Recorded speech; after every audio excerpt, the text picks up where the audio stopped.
Kita memasuki pembelajaran 1 di tema 2, subtema 2 kali ini ya, bersama Pak Mulyana.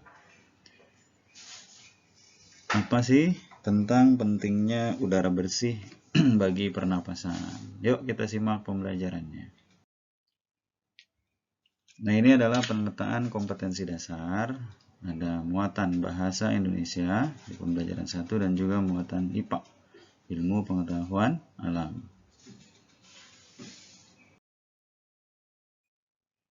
Kegiatan pembelajarannya adalah dari teks, siswa mampu menemukan informasi tentang penyebab terjadinya gangguan alat pernapasan. Lalu, siswa juga mencari informasi dari teks tentang penyebab terjadinya gangguan. Jadi cari ya, di dalam teks itu ada tentang penyebab terjadinya gangguan. Lalu mampu menyebutkan informasi terkait pertanyaan apa, siapa, di mana, bagaimana, dan mengapa. Terus siswa juga mampu menuliskan dalam bentuk tabel presentasi tentang pertanyaan tadi. Nah, ini kompetensi yang dikembangkan, ada sikap, pengetahuan, dan keterampilan. Kalian diminta untuk cermat, teliti, dan dalam membaca teks.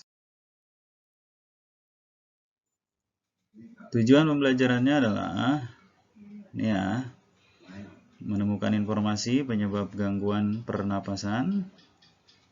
Hampir sama ya, mencari informasi dari teks sama, jadi lebih pertanyaan.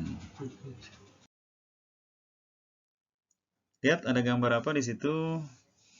Ada laki-laki mengendarai motor, motornya mengepulkan asap, dan ada 3 siswa menutup hidung dan mulut. Kira-kira apa yang terjadi ya?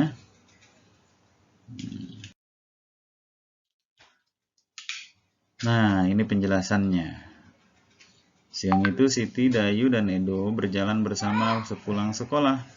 Mereka berjalan sepanjang tepi jalan raya. Tiba-tiba sebuah mobil melewati mereka. Mobil itu mengeluarkan asap tebal dan hitam.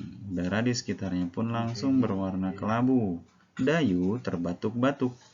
Siti dan Edo segera menutup mulut dan hidung mereka. Dan seterusnya kamu bisa simak. Kemudian mereka akhirnya berteduh di bawah pohon rindang. Dayu, Siti, dan Edo lalu berjalan menuju pohon rindang. Mereka berhenti sejenak di bawah kerimbunan daun pohon itu.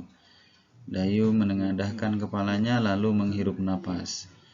Ah, segarnya udara di bawah pohon ini. Aku nggak batuk-batuk lagi. Jadi ada pertanyaan penting di dalam teks itu. Mengapa Dayu batuk-batuk? Terus mengapa kita merasa nyaman saat berada di bawah pohon rindang? Kamu bisa temukan jawabannya melalui pengalaman kamu atau bertanya kepada orang lain.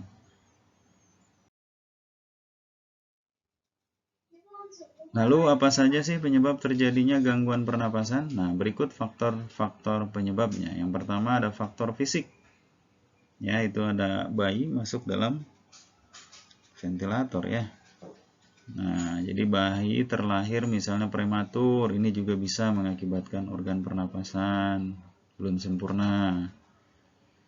Nah, faktor kedua adalah faktor penyakit penyebabnya. Jadi ada penyakit influenza, asma, bronkitis, emfisema, atau kanker paru-paru.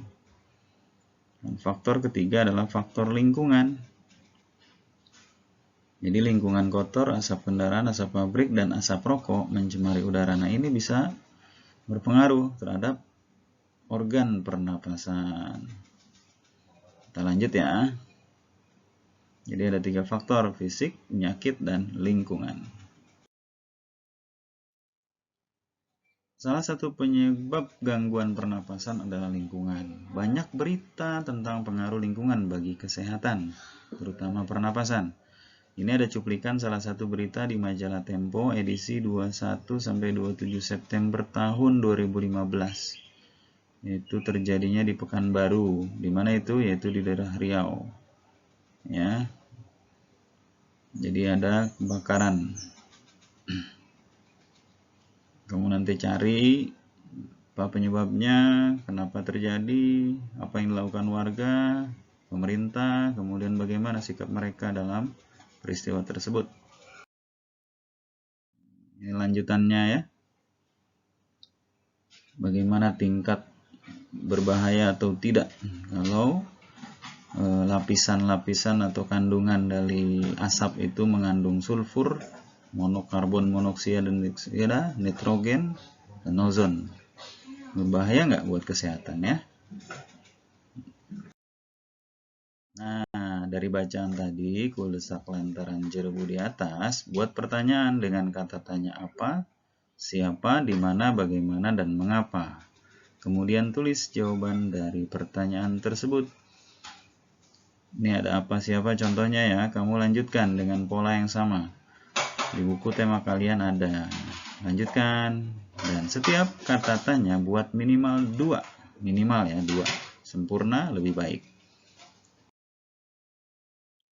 Selesai, kita masuk ke tantangan dan refleksi. Menurutmu, di tempat mana kamu akan merasakan udara yang lebih segar? Kota penuh pabrik dan kendaraan bermotor, atau desa yang banyak pepohonan besar dan tanaman? Lalu, apa alasanmu memilih jawaban tadi? Lalu pertanyaan selanjutnya, apakah udara di lingkungan rumahmu terasa segar? Kamu bisa menganalisa dan merasakan ya. Jika udara lingkungan rumahmu terasa segar, apa penyebabnya? Jika udara lingkungan rumahmu terasa kurang segar, apa pula penyebabnya? Lalu, apa yang harus keluargamu lakukan supaya udara di lingkungan rumahmu terasa segar? Oke. Terima kasih. Pembelajaran 1 di tema 2, subtema 2 selesai ya. Oke, wassalamualaikum warahmatullahi wabarakatuh.